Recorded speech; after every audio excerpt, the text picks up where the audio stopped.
Hello दोस्तों, मैं Awadhesh sir अपने YouTube channel smart science Buxar official की तरफ से धन्यवाद।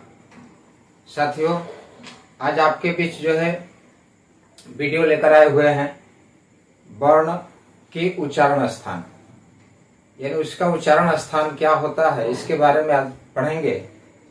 तो इसके साथ ही मैं आपसे अनुरोध करता हूं कि प्लीज वीडियो को लाइक और शेयर जरूर करें। यदि नए यूजर हैं तो कृपया सब्सक्राइब करें। तो चलते हैं, देखते हैं उच्चारण स्थान। पढ़ेंगे वर्ण के उच्चारण स्थान, यानी वर्ण के उच्चारण स्थान के बारे में पढ़ेंगे। जितने भी वर्ण है उसके उच्चारण स्थान के बारे में पढ़ेंगे। पिछले वीडियो में पढ़ चुके हैं कि टोटल वर्ण 52, इसमें से स्वर वर्ण 11 और व्यंजन वर्ण 33, टोटल होता है 44, यानी मूल वर्ण के बारे में पढ़ना है 44। तो इसका जो हम देखेंगे कि इसका उच्चारण स्थान कहां से होता है, क्योंकि कोई भी शब्द बोलते हैं क, ख, ग, च, इस तरह से वर्ण का उच्चारण करते हैं। तो पढ़ना है कि किस प्रकार से इसका उच्चारण होता है, क्योंकि आपके मैट्रिक का एग्जाम हो, इंटर का एग्जाम हो, या कोई कॉम्पिटिटिव एग्जाम देने जाते हैं, प्रतियोगिक परीक्षा देने जाते हैं, चाहे रेलवे का हो, एसएससी का हो या एनटीपीसी का हो, उसमें से व्याकरण से उठाकर क्वेश्चन आपसे पूछ सकता है। तो देखते हैं कि कोई भी वर्ण का उच्चारण अपने गले के माध्यम से करते हैं, गले के माध्यम से करते हैं, जिसमें किन किन अंगों का सहयोग से हम वर्ण का उच्चारण करते हैं। तो इसके बारे में आज हम बताएंगे कि वर्ण का उच्चारण स्थान क्या होता है। ठीक है, तो आज जो है पढ़ेंगे कि वर्ण का उच्चारण स्थान क्या होता है।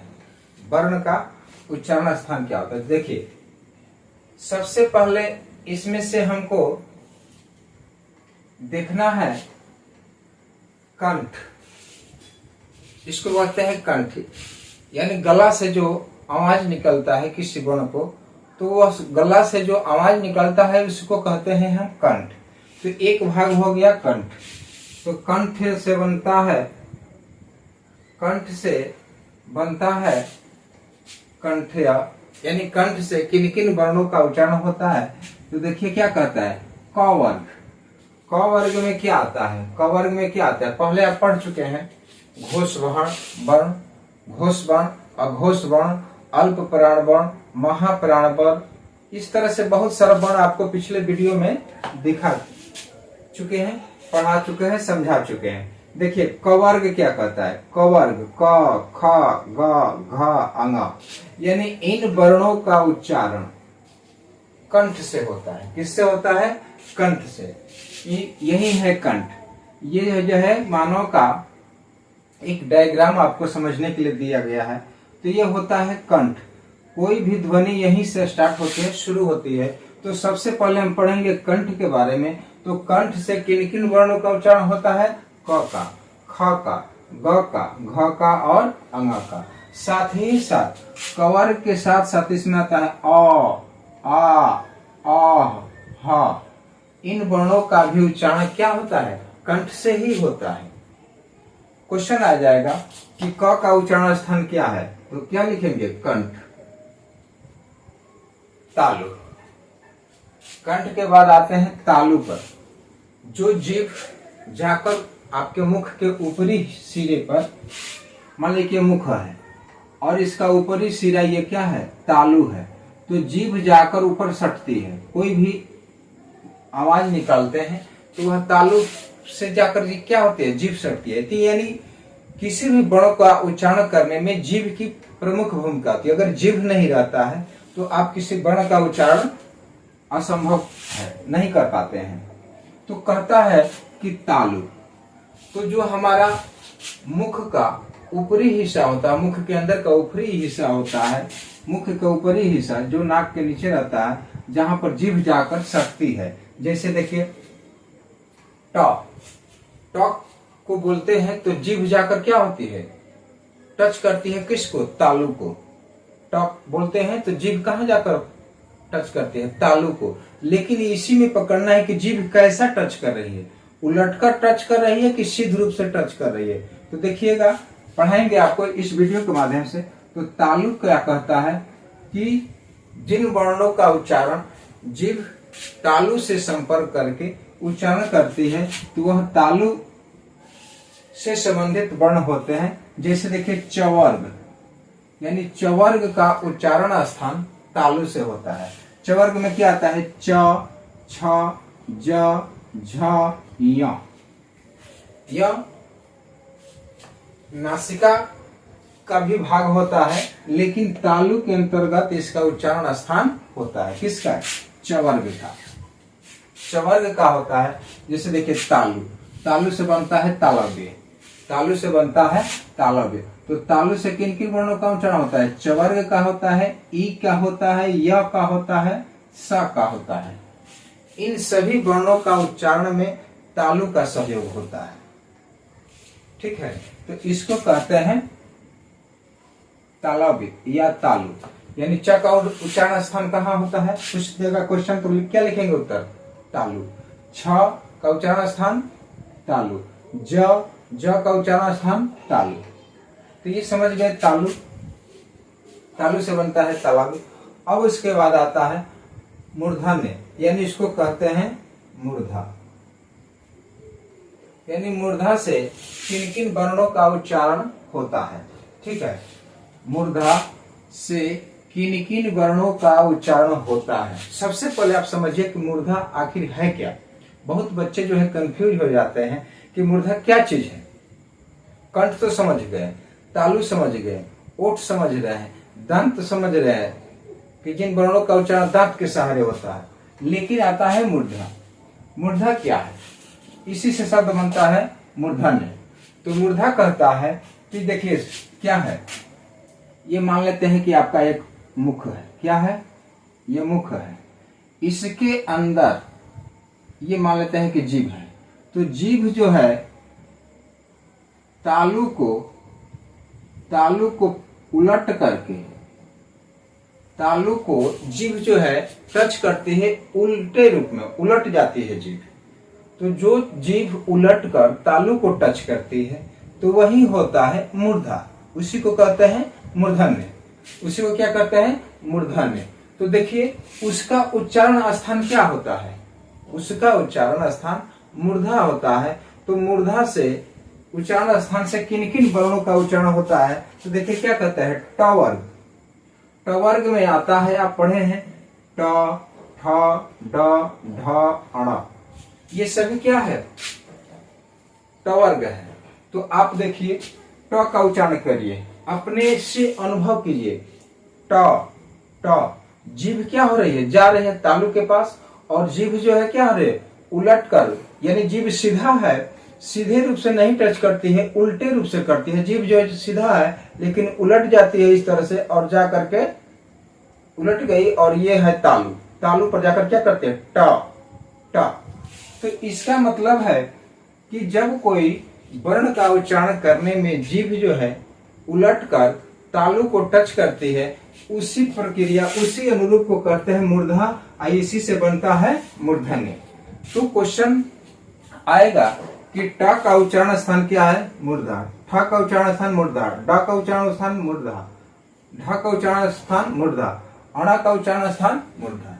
तो आप बिल्कुल ही बेहिचक आप क्लियर जो है स्पष्ट कर सकते हैं कि मूर्धा से किन किन वर्णों का उच्चारण होता है। इसके बाद री, टवर्ग वर्ण जो है मूर्धन्य के अंतर्गत जो है आते हैं। तो आपको याद रखना होगा कि मूर्धन्य या मूर्धा के द्वारा किन किन वर्णों का उच्चारण होता है, तो टवर्ग का। ठीक है, उसके बाद देखिए आता है दंत से ही बनता है दंत्य। दंत से क्या बनता है, दंत बनता है। तो दंत के सहारे किन किन वर्णों का उच्चारण होता है? तो दंत आप सीधा जान रहे हैं कि दांत को ही कहते हैं क्या? दंत। यानी जो दांत के सहारे जिन जिन वर्णों का यानी टीथ, जिन जिन वर्णों का उच्चारण दांत के सहारे होता है, वैसे वर्ण को हम क्या कहेंगे? दंत वर्ण कहेंगे। क्या कहेंगे? दंत वर्ण कहेंगे। जैसे देखिए दंत वर्ण में कौन कौन सा आता है? तवर्ग। क्या कहता है? तवर्ग। तो तवर्ग में 5 वर्ण है। कौन कौन? त, थ, द, ध, न। ये इनका उच्चारण आप पकड़िए। जीभ जो है जाकर त, थ, द, ध, न, यानी जीभ जो है दांत से क्या कर रही है? स्पर्श कर रही है। तो आपको पिछले वीडियो में पढ़ा भी चुके हैं कि स्पर्श वर्ण किसे कहते हैं। तो ये सभी जो है स्पर्श वर्ण ही है। तो स्पर्श वर्ण के माध्यम से आप इसका उच्चारण स्थान समझ रहे हैं कि तवर्ग का उच्चारण स्थान कहाँ है? दंत। तवर्ग का उच्चारण स्थान दंत है। अगर धा पूछ दिया कि धा वर्ण का उच्चारण स्थान कौन है, तो क्या लिखेंगे? दंत। यानी दांत के सहारे जो है धा का उच्चारण होता है। ठीक है। उसके बाद चलते हैं ओष्ठ, यानी ओठ के बारे में पढ़ेंगे कि ओठ से किन किन वर्णों का उच्चारण होता है। ओठ के सहारे जो है किन किन वर्णों का उच्चारण होता है। तो देखिए क्वेश्चन क्या कहता है आपका उच्चारण स्थान के अनुसार, वर्ण के उच्चारण स्थान के अनुसार कहता है कि ओठ से किन किन वर्णों का उच्चारण होता है। तो पवर्ग का होता है। किन का होता है? पवर्ग का। तो पवर्ग में कौन कौन से आते हैं वर्ण? 5। प, फ, ब, भ, म। इन 5 वर्णों का उच्चारण आप कीजिए। देखिए कि ओठ जो है एक दूसरे से क्या है? टच हो रहा है, स्पर्श कर रहा है। ओठ के सहारे ही हम उसको क्या कर रहे हैं? बोल रहे हैं। तो प में ओठ का भूमिका है। प दोनों में स्पर्श करता है, रिएक्ट करता है, यानी एक दूसरे से क्या होता है? टच करता है, स्पर्श करता है। प, फ, ब, यानी ओठ अगर नहीं रहता तो इन वर्णों का उच्चारण हम नहीं से ही बना है ओष्ठ्य। इसमें होता है पवर्ग। पवर्ग, पवर्ग में आते हैं प, फ, ब, भ, म। ये सभी क्या है? ओठ से उच्चारण होता है। यानी क्वेश्चन अगर पूछ देता है कि ब का उच्चारण स्थान क्या है, ब का उच्चारण स्थान क्या है, तो ब का उच्चारण स्थान क्या लिखेंगे? ओठ। ये सभी क्या है? 5 जो है उच्चारण स्थान है। देखिए क्या कहता है, कंठ से किन किन वर्ण का उच्चारण होता है? कवर्ग का अ, आ, अह, हा। उसके बाद कहता है कि कंठ और तालु। कंठ से और तालु से, कंठ से भी और तालु ए, यानी कंठ और तालु के माध्यम से जो है इनका उच्चारण होता है। उसके बाद देखते हैं ताला भी पढ़ लिए, मूर्धा पढ़ लिए। अब देखते हैं क्या? ओष्ठ और कंठ, यानी ओठ और कंठ, यानी कंठ से और ओठ से, इन दोनों के सहारे कौन सा वर्ण का उच्चारण होता है? ओ, औ, आ। यानी सभी में कंठ और ओष्ठ दोनों की क्या होती है? सहभागिता होती है। दोनों के सहयोग से ही ऐसे वर्ण का उच्चारण होता है। ओ, औ, आ। किसका उच्चारण है? ओष्ठ और कंठ से। ये जब भी क्वेश्चन पूछेगा तो दोनों का अटैच करके ही आपको देगा कि ओष्ठ और कंठ से किन किन वर्णों का उच्चारण होता है, या ओ का उच्चारण स्थान क्या है। तो आप लिख देंगे ओष्ठ और कंठ। उसके बाद क्या कहता है? दंत के बारे में पढ़ चुके हैं, ओष्ठ के बारे में पढ़ चुके हैं। अब कहता है कि दंत प्लस ओष्ठ, यानी दांत और ओठ के सहारे किन वर्णों का उच्चारण होता है। तो एक है व। व किसका उच्चारण है? व। ऐसे जो है आपके माध्यम से क्वेश्चन मिलता है। दंतमूल उत्सर्य र, ल, नासिका के माध्यम से अंग, अंग, अंगा, या, अणा, ना, मा। ये सभी जो है क्या है? नासिका है, यानी नाक के सहारे जो है कुछ ध्वनियां क्या होती है, उत्सर्जित होती है, निकलती है, यानी नाक से ही ध्वनियां, साउंड का क्या होता है, बाहर निकलता है, जिसके सहारे जो है इन वर्णों को हम क्या करते हैं, नासिका के सहारे भी उच्चारण करते हैं, यानी इसका भी हमें सहयोग लेना पड़ता है। तो इस तरह से हमने सभी वर्ण 52 वर्ण का उच्चारण स्थान सीख लिया। 52 में 11 स्वर और 33 व्यंजन, टोटल हुए 44 वर्ण, यानी टोटल मूल वर्ण 44 के बारे में पढ़ लिए।